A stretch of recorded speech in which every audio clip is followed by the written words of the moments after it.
Assalamualaikum warahmatullahi wabarakatuh. Selamat pagi pemirsa Trans 7. Khazanah, Ensiklopedia Islam Dunia pagi ini kembali hadir ke hadapan Anda untuk berbagi informasi Islami. Semoga menginspirasi dan menjadi motivasi aktivitas Anda hari ini. Kita telah memasuki detik-detik bulan suci Ramadan, bulan puasa yang paling istimewa dan ditunggu-tunggu oleh semua kaum muslim. Karena puasa adalah ibadah yang khas, unik, dan istimewa. Bahkan termasuk ibadah purba. Karena ibadah yang satu ini sudah dikenal jauh sebelum Islam. Dan telah disyariatkan pada umat-umat terdahulu sebelum Islam. Bahkan menjadi tradisi bangsa-bangsa kuno di dunia. Bangsa Mesir kuno melakukan puasa pada hari-hari tertentu dan bilangan hari tertentu. Para tokoh dan dukun-dukun mereka melakukan puasa 7 hari sampai 6 minggu setiap tahunnya. Bangsa Cina melakukan puasa pada hari-hari besar mereka dan hari-hari tertentu yang dianggap hari malapetaka.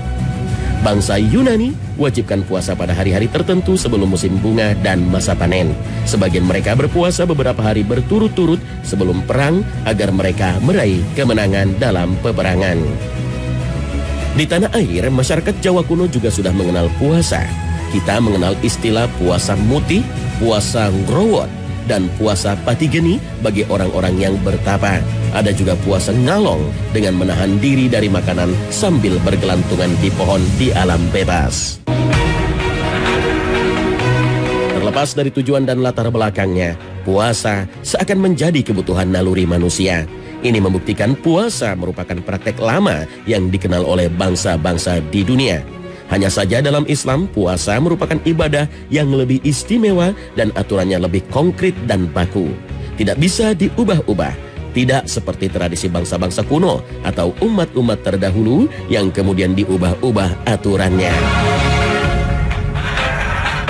Dengan berpuasa, orang mampu menguatkan jiwanya, menahan dan mengendalikan hawa nafsu.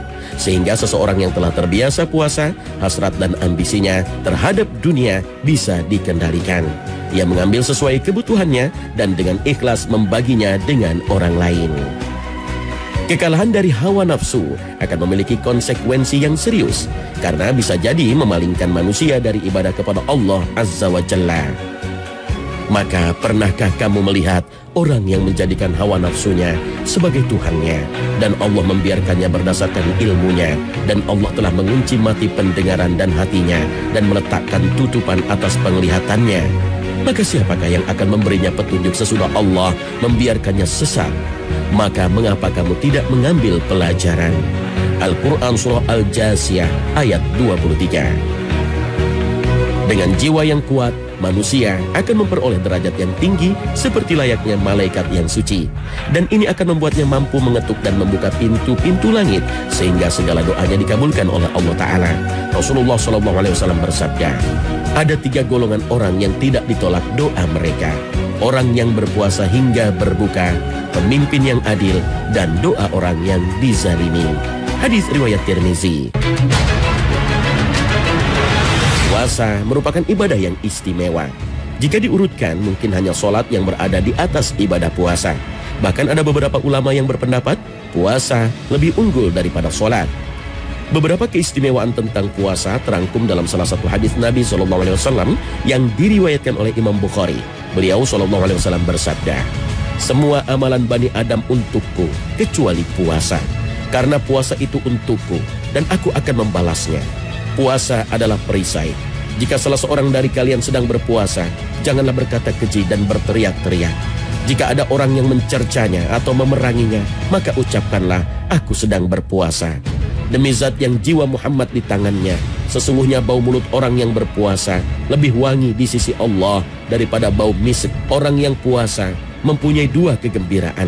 Jika berbuka mereka gembira, jika bertemu Rabbnya mereka gembira karena puasa yang dilakukannya. Hadis riwayat Bukhari.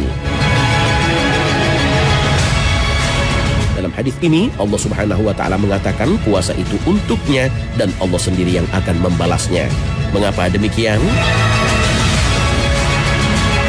Cukup banyak penjelasan para ulama tentang makna ungkapan ini. Di antaranya, puasa satu-satunya ibadah yang tidak bisa terkena riya. Maksudnya puasa adalah ibadah yang sifatnya menahan untuk tidak melakukan. Dalam kondisi ini orang lain tidak akan bisa membedakan seseorang sedang berpuasa atau tidak, kecuali orang yang berpuasa tersebut memberitahunya. Berbeda dengan ibadah yang lain seperti sholat, sedekah, haji, dan lain-lain. Semua ibadah ini terlihat jelas bagi yang mengamalkannya, sehingga ketika seseorang melakukan ibadah tersebut, mudah diketahui orang lain. Jadi makna puasa untuk Allah maksudnya adalah puasa jauh dari riya, sehingga susah bagi pelakunya untuk melakukan puasa tidak karena Allah Ta'ala. Ada juga yang memaknainya dengan pahalanya. Artinya banyak dan besarnya pahala orang yang berpuasa hanya Allah yang tahu. Dalam Al-Quran maupun hadis dijelaskan bahwa setiap kebaikan akan dilipat gandakan 10 hingga 700 kali. Sedangkan puasa tidak demikian. Pahalanya dirahasiakan Allah, sehingga potensinya bisa lebih banyak dari pahala ibadah lain pada umumnya. Makna ini juga selaras dengan firman Allah lainnya dalam surat Az-Zumar ayat 10 yang mengatakan bahwa orang yang sabar akan diberi pahala tanpa batas. Sebagian pakar tafsir mengatakan bahwa maksud dari orang yang bersabar pada ayat tersebut adalah orang yang berpuasa. Karena puasa berarti menahan, begitu juga dengan sabar. Sesungguhnya hanya orang-orang yang bersabarlah yang dicukupkan pahala mereka tanpa batas. Al-Quran surah Az-Zumar ayat 10. Ada makna lain yang menarik untuk diketahui, bahwa puasa itu hanya Allah yang langsung mengganjarnya. Bisa berarti bahwa pahala puasa tidak bisa dijadikan tebusan atas tuntutan orang lain kelak di hari kiamat. Karena kelak di hari kiamat, kita akan dihadapkan pada orang-orang yang pernah kita zalimi. Orang-orang yang pernah kita zalimi itu akan menuntut keadilan di hadapan Allah. Saat itulah Allah akan mengambil pahala kita untuk diberikan pada orang yang pernah kita zalimi. Jika kezaliman yang kita lakukan itu banyak, maka pahala amal-amal saleh kita banyak yang akan berpindah ke orang tersebut. Bahkan ada orang-orang yang mempunyai pahala sebesar gunung, semua habis untuk membayar kezaliman yang pernah ia lakukan semasa di dunia. Tidak cukup sampai di situ, ketika pahalanya habis, sementara kezaliman yang dulu pernah dilakukannya belum terbayar semua, maka dosa-dosa orang yang dizalimi dipindahkan kepadanya. Nah, dari semua pahala amal soleh yang ia punya, hanya pahala puasa yang tidak bisa dijadikan sebagai tebusan pembayar tuntutan tersebut. Artinya pahala puasa khusus miliknya tidak akan diberikan kepada orang lain. Sebab Allah sendirilah yang menabungnya bagi orang-orang berpuasa dan memberikan ganjaran padanya. Jadi jika semua pahala amal solehnya sudah habis untuk membayar kezalimannya dan yang tersisa hanya puasa, maka tanggungan kezaliman yang belum terbayar akan ditanggung sendiri oleh Allah Ta'ala. Dan pemilik pahala puasa tersebut akan dimasukkan ke dalam surga dengan pahala puasanya. Bukankah dengan demikian, puasa itu merupakan ibadah yang sangat istimewa? Di antara keistimewaan puasa, sebagaimana disebutkan Nabi SAW bahwa puasa adalah perisai. Beberapa penjelasan ulama menyebut bahwa perisai maksudnya menjaga dan melindungi dari api neraka. Karena neraka dikelilingi oleh syahwat, sedangkan puasa menahan diri dari syahwat. Bisa juga perisai ini berarti tameng dari perbuatan keji dan amalan yang tidak layak. Jadi puasa menjaga pelakunya dari berbagai syahwat yang menyakiti dirinya. Keampuhan perisai ini juga tergantung kepada pemiliknya. Semakin berkualitas puasanya, maka akan semakin kokoh perisainya. Sebaliknya, jika puasanya banyak dirusak dengan perbuatan maksiat, maka perisainya akan rapuh. Bisa juga perisai ini berarti perisai dari berbagai musibah dan bencana. Pernyataan ini juga disimpulkan dari hadis yang diriwayatkan oleh Ibnu Najjar yang dinilai lemah oleh sebagian ulama, tapi substansi yang dikandungnya benar. Sesungguhnya puasa adalah perisai dari api neraka dan perisai dari musibah dan bencana zaman. Semua jenis ibadah bisa menjadi benteng dari berbagai bencana dan musibah.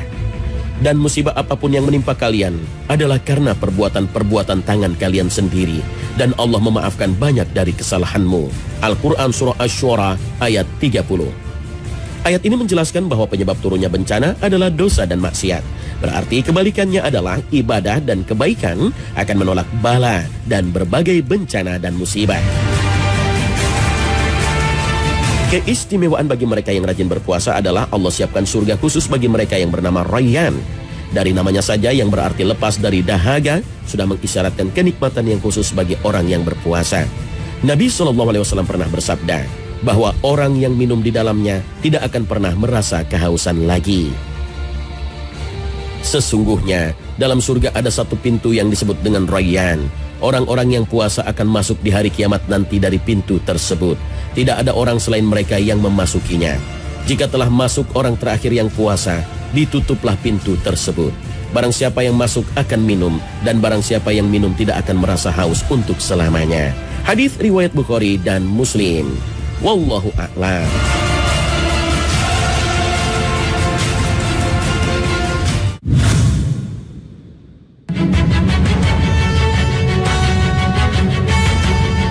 Pemirsa Khazanah, selain kewajiban puasa Ramadan, ada puasa-puasa yang juga dianjurkan, tapi sifatnya tidak wajib, tapi sunnah.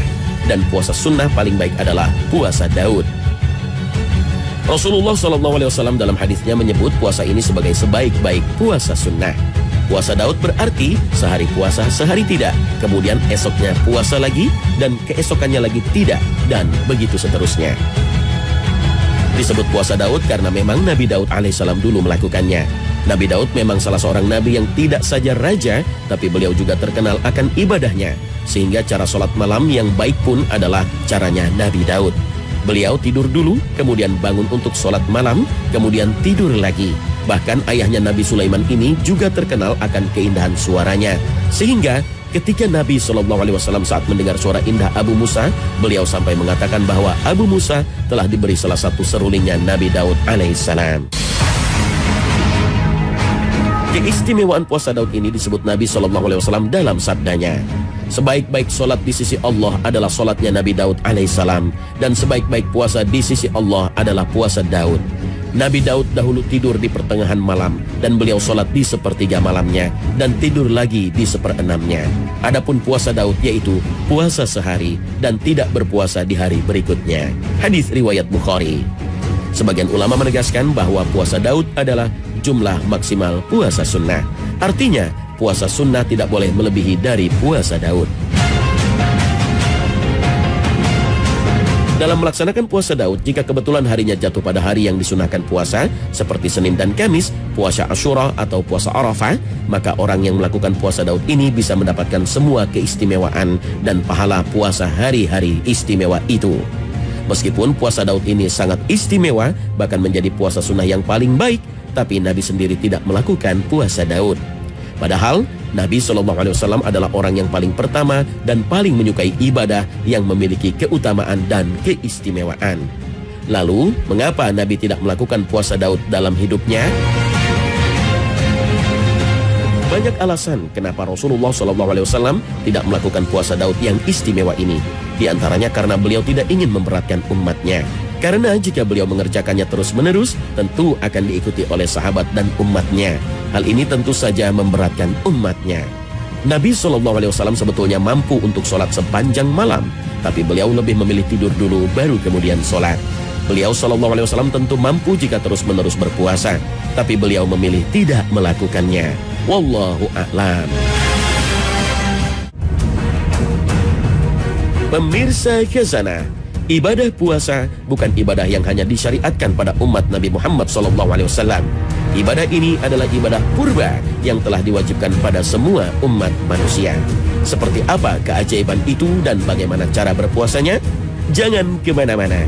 Khazanah akan segera kembali sesaat lagi.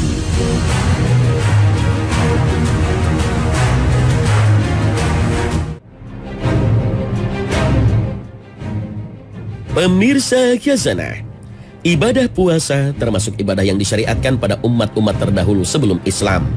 Inilah yang diinformasikan Al-Quran surat Al-Baqarah ayat 183. Hai orang-orang yang beriman, diwajibkan atas kamu berpuasa, sebagaimana diwajibkan atas orang-orang sebelum kamu, agar kamu bertakwa. Al-Quran surah Al-Baqarah ayat 183. Ayat ini menjelaskan kesamaan kewajiban puasa antara umat terdahulu dengan umat Nabi Sallallahu Alaihi Wasallam. Hanya saja ayat ini tidak menjelaskan rincian persamaannya. Namun para ulama menyebutkan tentang puasanya umat-umat terdahulu. Waktu puasa mereka dimulai dari tidurnya orang yang berpuasa setelah maghrib hingga maghrib keesokan harinya. Jika seseorang tertidur jam 8 malam, saat itulah waktu puasanya dimulai hingga maghrib. Pada malam harinya juga dilarang hubungan suami istri bagi mereka yang sudah menikah. Syariat puasa untuk umat Nabi Muhammad SAW pada awalnya juga seperti itu. Kemudian mengalami perubahan dengan turunnya surat Al-Baqarah ayat 187 yang menyatakan bahwa puasa dimulai dari terbit fajar sampai terbenamnya matahari. Bahkan di malam hari boleh berhubungan suami istri. Dihalalkan bagi kamu pada malam hari bulan puasa bercampur dengan istri-istri kamu. Mereka adalah pakaian bagimu dan kamu pun adalah pakaian bagi mereka. Allah mengetahui bahwasannya kamu tidak dapat menahan nafsumu. Karena itu Allah mengampuni kamu dan memberi maaf kepadamu. Maka sekarang campurilah mereka dan ikutilah apa yang telah ditetapkan Allah untukmu. Dan makan minumlah hingga terang bagimu benang putih dari benang hitam, yaitu fajar. Kemudian sempurnakanlah puasa itu sampai datang malam. Tetapi janganlah kamu campuri mereka itu sedang kamu beriktikaf dalam masjid. Itulah larangan Allah, maka janganlah kamu mendekatinya. Demikianlah Allah menerangkan ayat-ayatnya kepada manusia supaya mereka bertakwa. Al-Quran Surah Al-Baqarah ayat 187. Jumlah hari puasa pada umat terdahulu sama dengan puasa Ramadan bagi umat Islam. Akan tetapi mereka kemudian merubahnya, seperti yang terjadi pada umatnya Nabi Musa dan Isa alaihissalam. Allah mewajibkan kepada mereka puasa di bulan Ramadan. Kemudian rahib mereka menambah 10 hari sehingga menjadi 40 hari. Kemudian ada lagi rahib yang lain terkena penyakit. Ia bernazar, jika Allah menyembuhkannya ia akan menambah puasanya 10 hari. Akhirnya jadilah puasa mereka 50 hari. Waktunya pun bisa bergeser ketika dalam suatu kesempatan puasa Ramadan mereka bertepatan dengan hari-hari yang sangat panas. Mereka memindahkannya ke hari-hari di musim semi. Hal ini juga dikuatkan dengan sebuah keterangan hadis yang diriwayatkan oleh Imam Tabarani yang dinilai mursal oleh sebagian ulama dari Nabi SAW. Dahulu kewajiban bagi umat Nasrani puasa 1 bulan. Kemudian salah seorang dari mereka sakit. Mereka pun bersumpah jika ia sembuh mereka akan menambah puasanya 10 hari. Kemudian yang lain lagi juga menderita sakit. Mereka juga bernazar jika ia sembuh mereka akan menambah puasanya 7 hari lagi.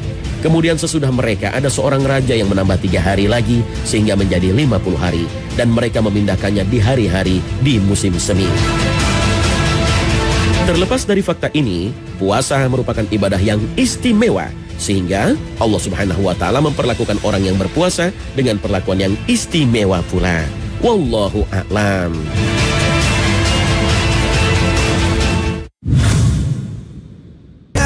Nah pemirsa, sampai di sini akhir perjumpaan kita hari ini. Semoga Allah Subhanahu wa Ta'ala senantiasa memberikan hidayah dan taufiknya kepada kita. Amin ya rabbal alamin. Terima kasih atas perhatian Anda. Wassalamualaikum warahmatullahi wabarakatuh.